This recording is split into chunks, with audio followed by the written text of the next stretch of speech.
Good afternoon. I promised you guys a training or some information on narcissism last week, and I meant to go live last week, and then I got busy. So here I am because I promised it. This is a really, really important topic, I think, and some of you may have been concerned that you're narcissists because maybe you've heard that word a lot lately. It's a word that keeps coming up a lot, or maybe your wife has told you that you seem narcissistic. So let's talk a little bit about what it means, because it's actually a very it's a really big word, and it's a really big thing.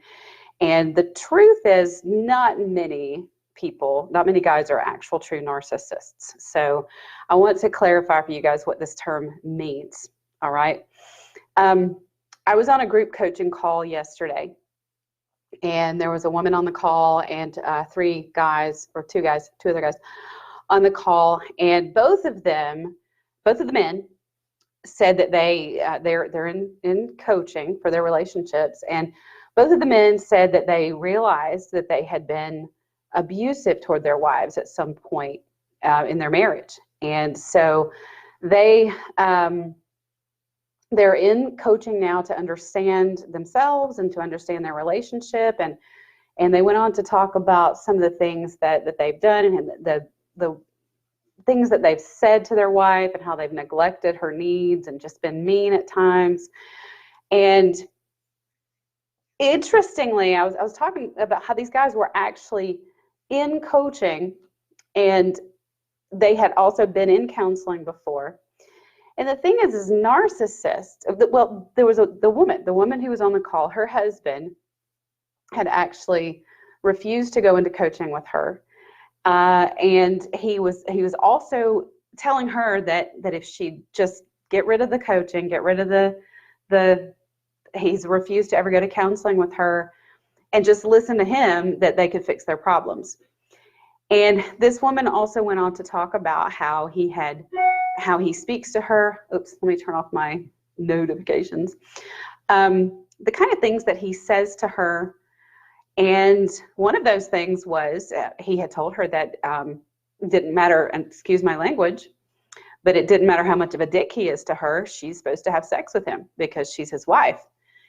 And interestingly, the men on the call who feel like they've been abusive to their wives, they reacted to this and basically said, no, I would never say something like that to my wife.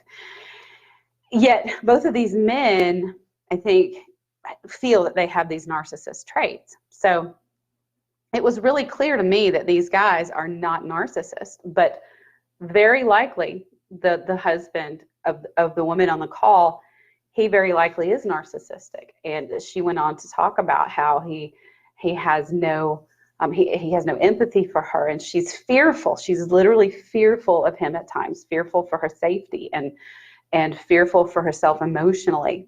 And we all go through that sometimes in our relationships, where we feel more emotionally unsafe. Physical safety, fearing physical safety. If you have ever felt that, or your wives say that they're afraid of you, then that's a red flag. But so let's talk about narcissism. So narcissism is a spectrum like anything else. And true narcissists have what we call in the mental health profession narcissistic personality disorder. And these individuals, I've got my notes here, and I'm just going to go over some traits of true narcissists. So one of the primary traits is an exaggerated sense of self-importance. So this grandiosity, this sense of I'm better than anyone else, I'm better than you, I'm superior. Some narcissists feel like they have more intelligence than others, even when they don't really have education about something, they still feel very superior. And that's not the same as just kind of being a little full of yourself. And confident, self-confident, superior, like above the law, above the rules, above the parking space, where do you if it's a handicapped parking space, I don't care, I can park here. Just very superior. Hey, Eugene. Glad you're here and listening. If you guys have any questions, definitely put it in the comments, and I'll talk to you. So going along with that superiority, there's this sense of entitlement, and some of us might say that our millennial generation's a bunch of little narcissists, and some of you are millennials. But it's not that kind of entitlement where you get nothing for get something for nothing. It's literally a sense of I'm owed things from, like this guy. This guy is owed sex from his wife just because she's his wife. And even though we may feel like, yeah, that's part of a marital partnership, you can't just treat somebody like crap and then say, well, you're still, you're my wife, so you still have to have sex with me. I don't have to make any effort here, and I can be a total ass to you, but you're still supposed to have sex with me. That's that entitlement. A lot of narcissists really need excessive admiration. That's different than wanting approval from others or needing affirmation. Wanting approval can be unhealthy, but we all need affirmation. But narcissists just crave it like a drug. And if they don't feel admired, if they don't feel revered, then it can be very triggering to them. So back to the superiority, sometimes they feel like they need to be recognized in times when they don't even deserve it. They're not deserving of recognition or appreciation in some way. Oftentimes, narcissists will exaggerate their achievements, like they may inflate their resume or boast about things to people, and exaggerate their accomplishments. I knew a narcissist once who he would tell people that he had all these jobs. He'd say, I had 4 job offers last week, but actually he had 4 recruiters contact him about potential positions. They weren't actual job offers, but he exaggerated that to make himself look and feel more important. Again, looking over here at my notes. Sometimes they're very preoccupied. A narcissist may be really preoccupied with appearances and beauty, and maybe very vain, and really pay a lot of attention to what they wear and looking chic, and even concerned about what their family wears and how their family looks, and their wife, how their wife is dressed, and how's that going to look? How does that appear to everybody else? They oftentimes will monopolize conversations. So if you're in a conversation with a narcissist, you might talk about your day, and their response may be like, okay, well, what about it? Let me tell you about mine, or let me talk to you about this thing that happened at work today. Very little back and forth dialogue and conversation. Usually conversation revolves around them and their interests, their work, their job, their fears, their concerns, and there's very little, if any, empathy for others, and or even interest in the lives of others and what's happened for them in their day, or their concerns, their fears, their interests. So if that conversation with a narcissist is just going to feel really one-sided. Narcissists really will take advantage of others in a heartbeat. So kind of the cliche of a used car salesman who really has no qualms about selling a car that's falling apart to a single mom, and knows that when she's going to get 20 miles down the road, she's going to have a mess on her hands. A narcissist won't have a problem with that if he can get the sale. Narcissists have no problem taking advantage of other people. And they can't, because they can't really recognize, or they don't care. There's this apathetic apathy toward people. Sometimes they're very envious of others. They can be very envious, very jealous of others. And this can make them come across as very arrogant and haughty, and just very self-important, like I was saying before. And because of this vanity and this envy, they may want to have the nicest things, nice car, nice home, and they really want to look really good. They're going to compete with the Joneses for sure. A narcissist is also going to get very impatient and angry very easily, can be easily triggered by their kids, by their wife, by people who don't cater to them. A lot of times you'll see them job hopping or be, they may job hop, but they also may get fired for insubordination in their jobs because of that sense of self-importance when they haven't really earned it. Narcissists are going to have a lot of trouble with interpersonal relations, as you can imagine. For all these reasons that we talked about, they're going to have a hard time in relationships because they don't know how to understand the needs of others, and their sense of self-confidence and self-worth is very, very, very low. Even though they've got this inflated, grandiose sense of self, their self-confidence is extremely low in reality, and their self-worth is really low, and they're projecting all of this outward in order to try to make themselves look confident and to feel like they have worth. So someone with narcissism, they're literally going to leech their worth from others.